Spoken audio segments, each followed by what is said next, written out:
Guys, so hello, I'm here today to do a newborn essentials dupes video. I guess that's what you'd call it, or baby buys dupes. I'm not quite sure how I'm gonna title this video. A lot of the products that are out nowadays and the things that have been recommended, they're very expensive, and I did do a video a long time ago about babies on a budget, that kind of thing, and I kind of wanted to tie all that in with this video.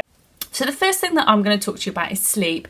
Now, loads of people, and I have recommended in my newborn must-haves, Sleepyheads. Now, Sleepyheads, I did a video down below on the Sleepyhead versus the Purflo, which is a cheaper alternative. But Sleepyheads and Purflos and toddle pods, they're these like kind of bed nests, I guess you could say, where your baby's going to feel all nice and secure and snug. You know, during the 4th trimester, after your baby's born, your baby's not going to want to be put in a cot where there's loads of space. They just don't like it. Most parents find that babies just don't want to be put down, and that's kind of why. But the Sleepyhead really helps that, because it kind of helps them feel like there's being cocooned and they're being kind of all snug, and it just is, it feels like a much safer environment for babies. However, Sleepyheads are very expensive. They retail for like £150. The covers alone are £50. So if you're nifty on the sewing machine, then definitely look at making one. I know loads of people that have actually done that, but just the covers are 50 quid. They're really expensive. The alternative that I'm going to suggest to you now is the Purflo, which I have done a video on, and that's this. I've actually decided to keep my Purflo over my Sleepyhead, and the reason I've decided to do that, you see, it doesn't even fit in the thing. The reason I've decided to do that is because the Purflo is actually bigger than the Sleepyhead. The Sleepyhead would come up to about here, and the Purflo is obviously longer, and the legs can go over the end. One end that's shorter than the other, that's thinner than the other, and this end would be used for the newborn when the newborn's arrive, and then you flip it over and use that side when the baby gets a bit bigger. The only difference with it, as opposed to a Sleepyhead, it's not like a mattress, but I never found that to be an issue at all. It's only £50 brand new, as opposed to £150. Much easier to change the covers. The covers on the Sleepyhead are they can be quite tricky, and I found with mine it lost its shape. So this, I've not had that issue at all. It's antibacterial, antifungal fabric, and it's breathable, and I really love it. Fantastic, and it has been approved for overnight sleep as well. Don't forget to look online. I'll talk about secondhand later, but again, you can get Sleepyheads and all these kind of things secondhand, but I will talk about that a bit later. The next sleep thing that I want to talk to you about are sleeping co-sleepers. So co-sleepers such as the Chico Next to Me, the Snuzz Pod, there's the Bed Nest. I'm sure there's probably others, the NCT one, I think there is. There's quite a few. Now, the Snuzz Pod and the Next to Me retail round about the same sort of price, but from speaking to other parents who have had kind of experiences with the Snuzz Pod to the ones that have had the Next to Me, they found that they've got better value money for the Next to Me, because there's much more that you can do with it. We travel a lot. We don't have family nearby. We travel a lot, and we can compact it and condense it literally proper flat, about this flat, into the car like you would a flat folding table. It's kind of really quick to do and transport it anywhere we go. Have a function that you can recline it, and you always find this one on offer somewhere for around the £130 to £160 mark. Second hand, you can pick them up for so cheap. My one I bought second hand, I got it for £60 because I just couldn't justify spending 170, 80 quid on a co-sleeper. I just couldn't. I didn't know if this was going to be our last baby. If it's your first baby, it might be different because you'll get the wear out of it.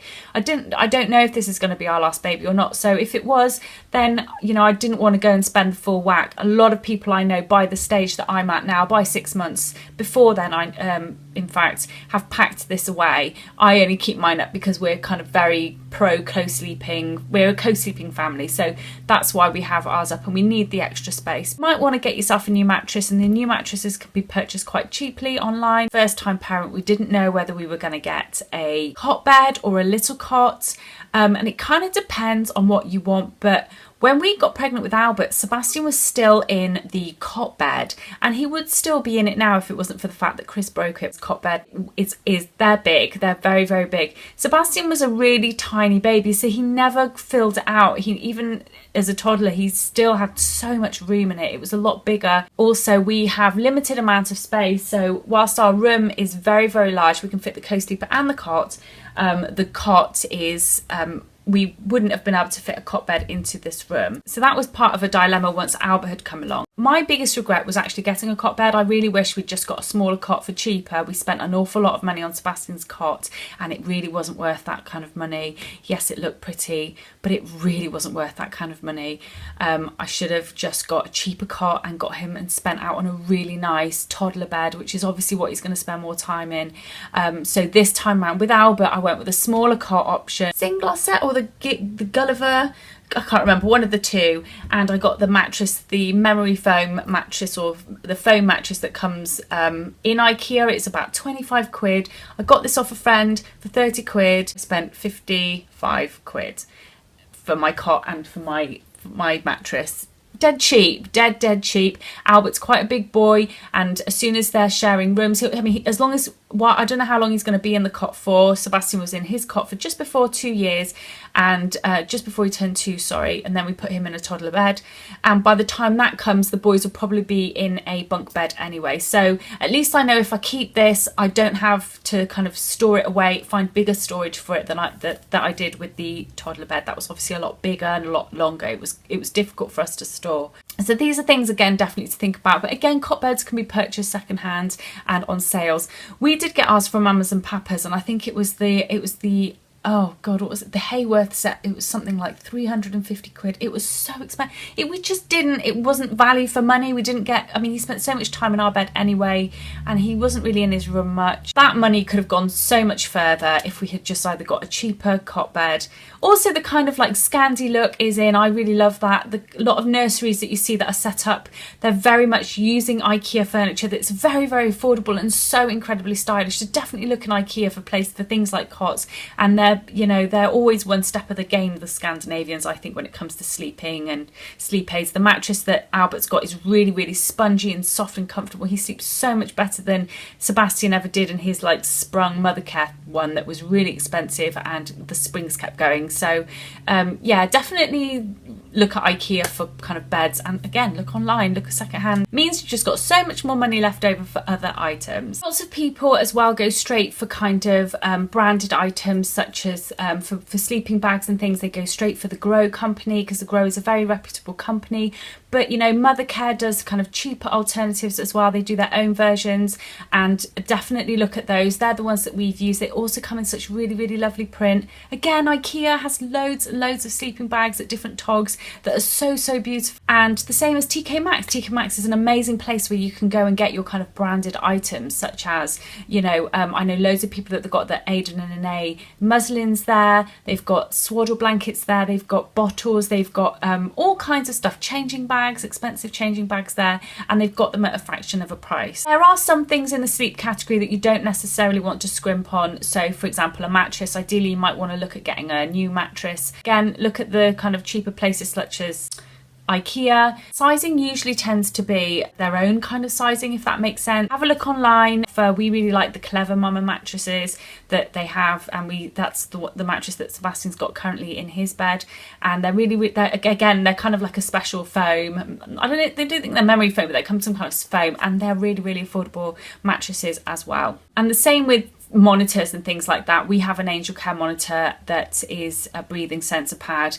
I personally think that you can't really put a price on safety when it comes to things like that. So, you know, those are items that are definitely worth going and getting. But again, look at offers, see if you can pick one up online. Obviously test it pick one up secondhand, test it first. Ideally, if you're going to get it secondhand, maybe get it off a friend. I think, like I said, with the one we've got, it's got a breathing pad. I personally would feel better if I could trust it had like a safety certificate or something like that. Okay, when it comes to feeding, things like breast pumps, if you are planning to breastfeed, definitely don't get a secondhand breast pump unless it is a closed system, such as a system like the Spectra. That's the only closed system I can think of off the top of my head.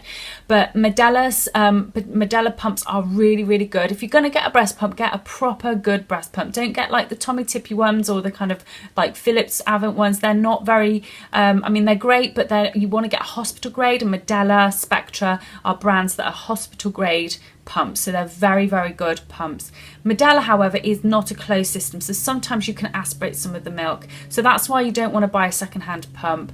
And I think there is a rule that says you should have one pump per child. So if I had another baby, I'd want to get another new pump. But it depends how you feel about that. Personally, I've got no issue with it, but I know that that's what they sort of say. But if you're going to buy a second-hand pump, definitely get a closed system such as the Spectra. Now that's a very, very good pump, and being a closed system, it's fine to get second-hand.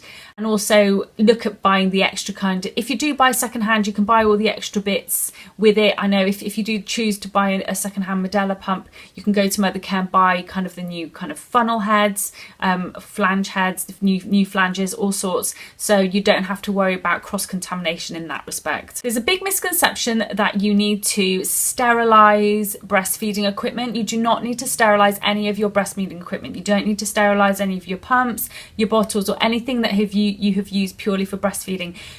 Your breast milk will kill any of excess bacteria, including some E. coli, anyway, so all you need to do is wash it in hot soapy water, and that's all you need to do. You don't need to sterilise. But if you do want to, if you do plan to breastfeed and you are planning to sterilise, you don't have to go out and buy like an expensive big electric steriliser. Just a cold water steriliser or a bucket that you can get. I think Tommy Tippy do them. I'll leave links down below, and it's just got a lid on it with a splash of Milton, which you can pick up in the pound shop, and that's kind of cold water sterilising done.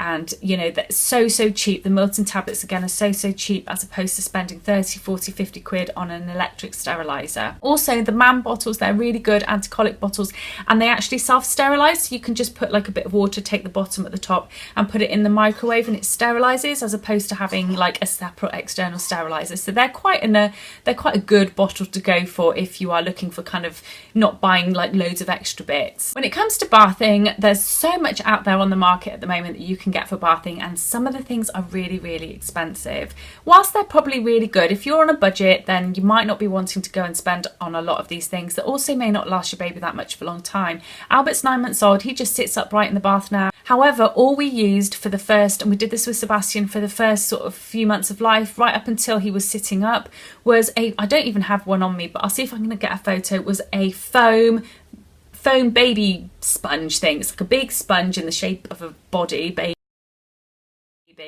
And it was something like £3 from Primark, or £5 from Primark, sorry, from Poundland, or £5 from one of those shops. And it was all we needed. Make sure you wring it out. We'd wring it out, put it on top of the radiator so it was completely dry until the next use. And that's all we needed. We'd be able to lie Albert down. We'd be able to see, it would be like a supportive sponge once he was sitting up. It was fantastic, and we didn't have to worry about how much we spent, because, you know, it was just so cheap. There's so many things that you can buy when you're a first-time parent that you just might not necessarily use as well. Things like a changing table. I only know a handful of people that actually use their changing tables. What we would do, especially with Albert, with a toddler running around, I had no time to be going upstairs to use my changing table when the toddler's running around downstairs. I just would change him wherever I was. So you can go Poundland, you can pick up like the cheap kind of baby changing mats. IKEA do them, you know, Mothercare, wherever, just a cheap changing mat that you can have, keep it downstairs somewhere and pull it out as and when you need it. The changing tables and nursery sets are very expensive, and they look beautiful, but I had like a whole area where I would change Sebastian. It was like a changing station with all my cloth nappies, and it looked beautiful, but did I ever use it? No. Just get a normal as well, bog standard chest of drawers, and just put a changing mat on top, or you can get the ones that go on top of the cots as well, rather than getting an actual nursery set, you know, changing station drawer thing. Prams, this is a hard one. It depends on the kind of person that you are. I bought a brand spanking new Oyster Max with the intention to use it as a tandem if we had a second, just like I use my eye candy. And we spent a lot of money on it brand new. Back then it was the new one that had come out, and it was quite costly. And when Sebastian, whilst I tried it and pushed it around in the shop, by the time Sebastian was 6 months and old enough to go into the big seat, I hated it. The seats made him slump. I couldn't adjust the straps. It was awful, and the pram ended up going. At 6 months, I wanted to get a stroller anyway, something that was quick and easy. I didn't want to keep getting a travel system out, and I went and spent money on a Casato stroller. Now, Chris was really cross at the fact that obviously I did not sell the pram for the amount that we paid for it, and that's my biggest regret in buying a brand new pram.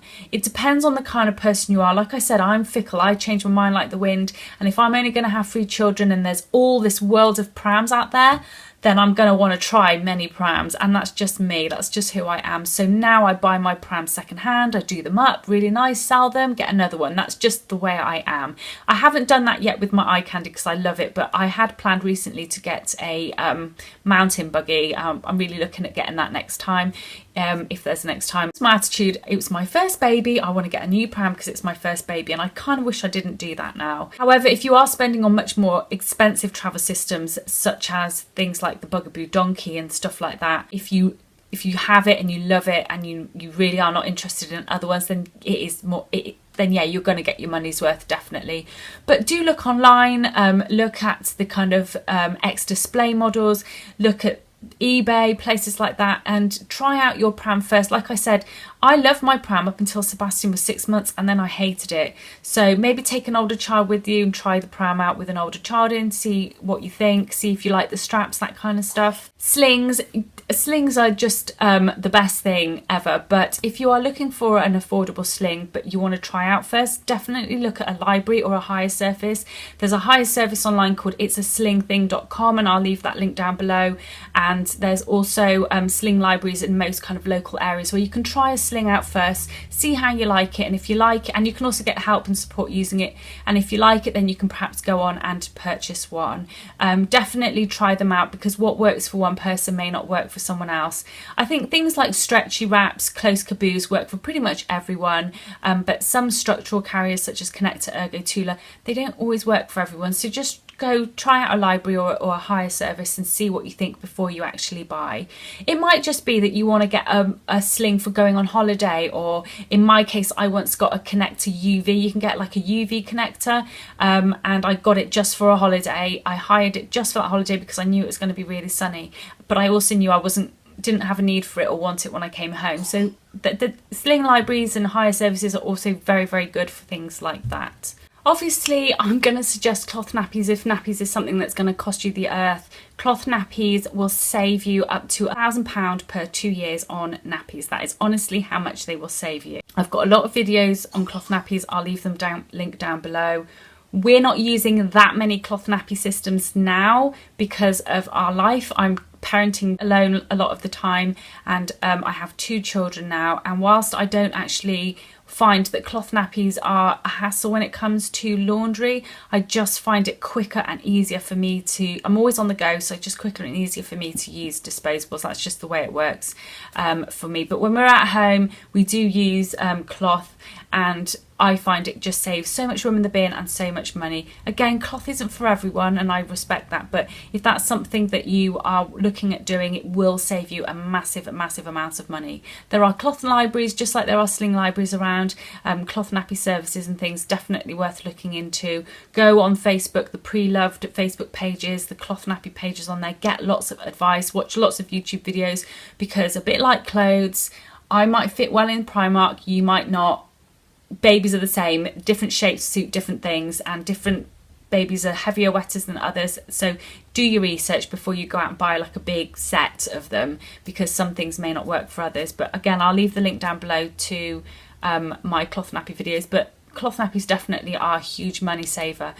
Just quickly as well, I wanted to show you these. These are vest extenders, and basically if ever you've got a vest that you really like, or you just want to make your vest kind of go that little bit further, or again if you're using cloth nappies and you're finding that some of the vests might not fit over the nappy, then these are really good. They just extend the vest slightly in the middle around the crotch, so just get a lot more wear out of your vest. That's pretty much it for this video. I hope it wasn't too rambly, but they're just kind of tips and things that I've picked up along the way. This very day, the whole cot situation, I could kick myself for it, because it was just, I could just use that money for something else.